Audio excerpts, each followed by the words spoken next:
Hey, what's up, fellas? I'm back from court. Was a little underwhelming. I don't know if you get in there, but it's in a pretty tall building here. I think we were on the 11th floor. Uh, I'm always early.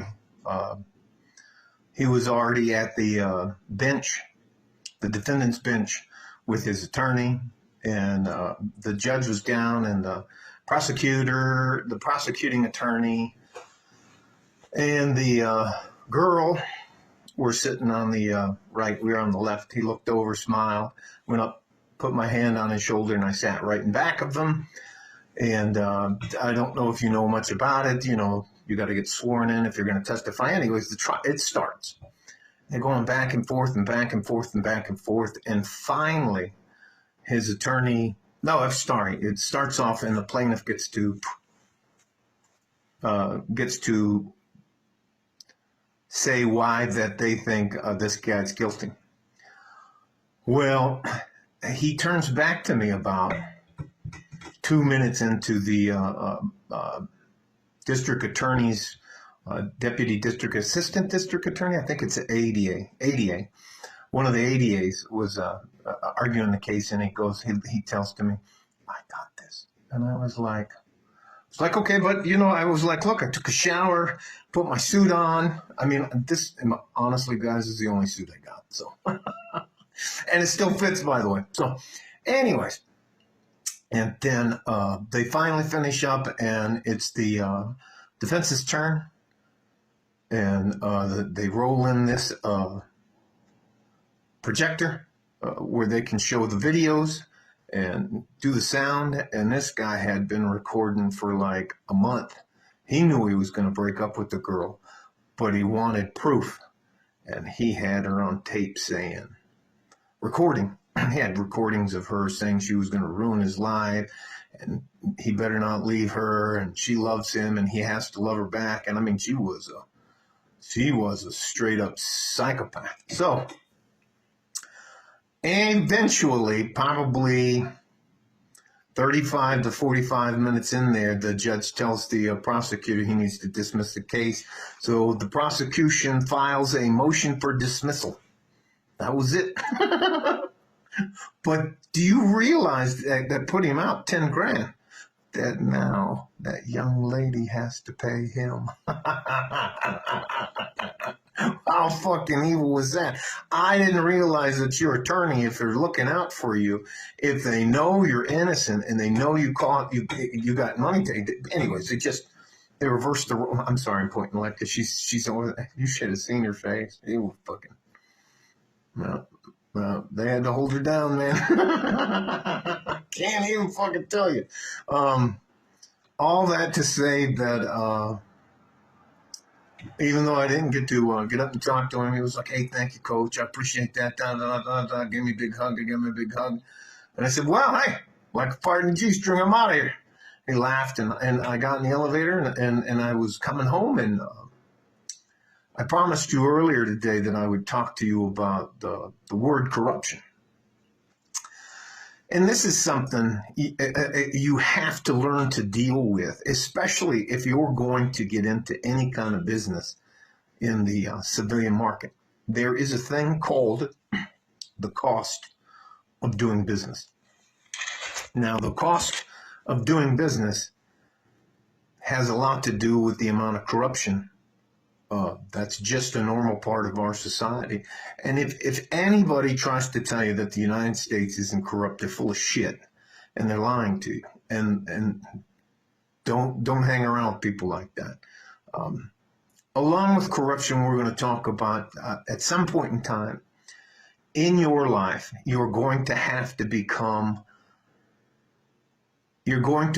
develop the ability to have a difficult conversation with somebody, okay?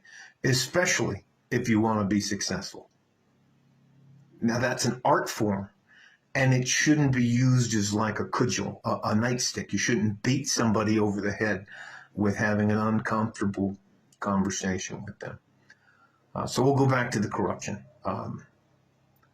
I know for a fact that city contracts in this city go to certain companies and not to others.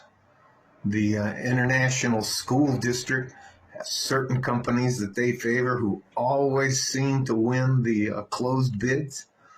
I know that there are certain public officials that are also in the local, state, and federal level that include the law enforcement officers that are on the take. You can buy them. You can buy them to get something done. You can buy a decision. You can buy a bid. There's all kinds of stuff. And if you do not believe that, you're just lying to yourself. How they'll try to explain it to you is they'll call it the cost of doing business. Let's say, for example, this is one from when I was back working, and I was went back. I was in Manassas, Virginia, and downtown.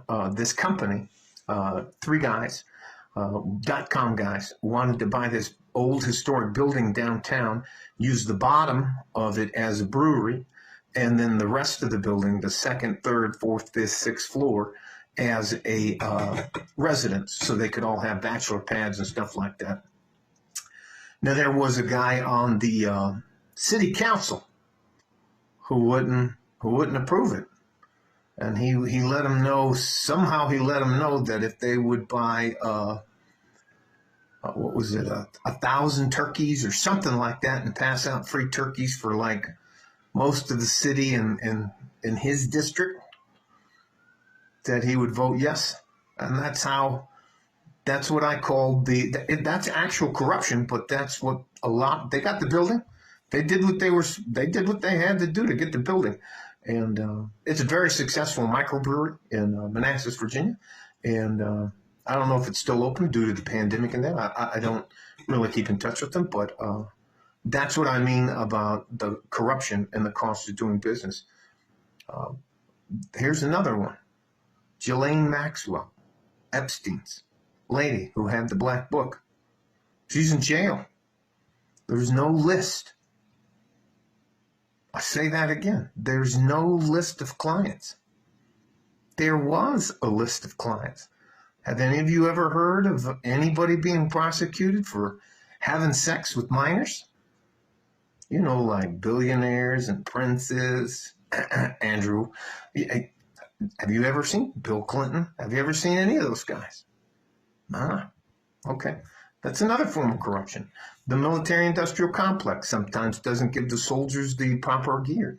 They take a contract, and the U.S. Military takes the lowest bidder. even if there's a better product. So, anyways, all that to say, I was very happy that this young man was able to defend himself properly, and that she has to pay now his lawyer fees. That is, I can't tell you, it was, I think I've been, I think the people around, first they're not used to seeing me in a suit, and they're like, my neighbors like, what the hell's going on? Somebody died? I was like, no. Anyways, so I just been walking around like with like a stupid smile on your face. You're just like, ah. I keep thinking about it. Just makes me happy. Yeah. So, anyways, here's another thing.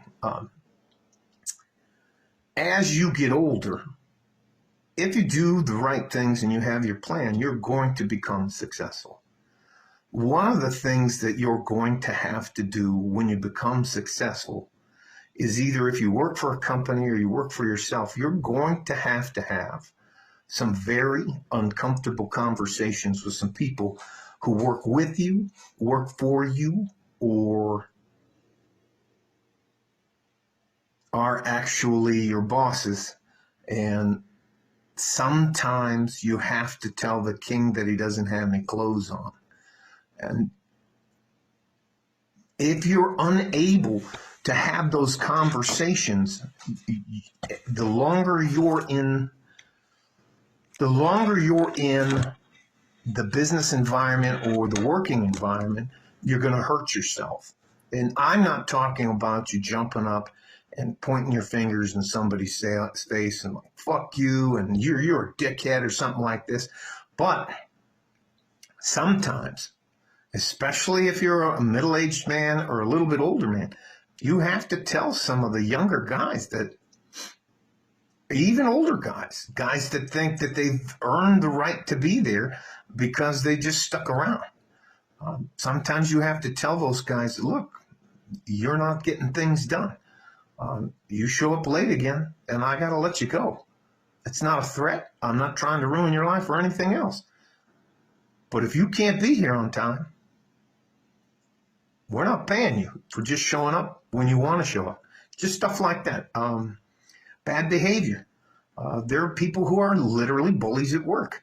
Sometimes you have to take them aside. Hey, look, this happens again, and you're gone. And now I'm going to have to write you up for it. And you have to, but you do not have to talk to them like they don't have any fucking sense. You need to talk to them. Hey, look, we're not going to tolerate that here. Those are the types of uncomfortable conversations. You have to tell somebody if you have a partner and they're just here for a paycheck and they're just showing up and they're not doing the work. You got to tell them, hey, look, this isn't working out. Same thing with relationships. You got to be able to be honest with somebody and tell them, hey, look, although this is uncomfortable, I don't like that. I don't like this. I don't like the way you do that. Now, I'm not talking about henpecking somebody or being petty. I'm talking about something that it matters to you.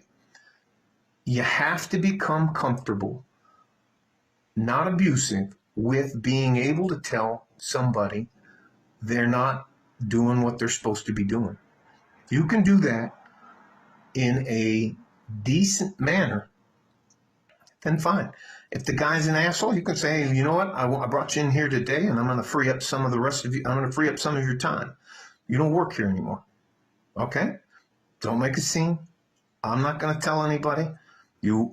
But no, you can't. And I never let them finish out the day. I made sure their shit was boxed up, and don't worry about it. Just, you got to go. Now, I wasn't rude to them or anything else like that. And you have people that, anyways, I'm getting off the subject. I'm trying to make it about me, and it's not about me. Again, so corruption, it's there. And they guise it in this vernacular, the cost of doing business. All right? Don't be shocked or surprised when you run into corrupt people. They're out there all the time. And the other one is you have to be able,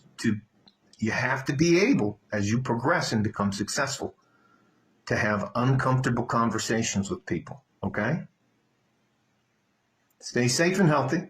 Take care of each other if you can. If you can't, take care of yourself. Like a fart in a G-string from West Texas, El Paso. I'm out of here. Bye-bye.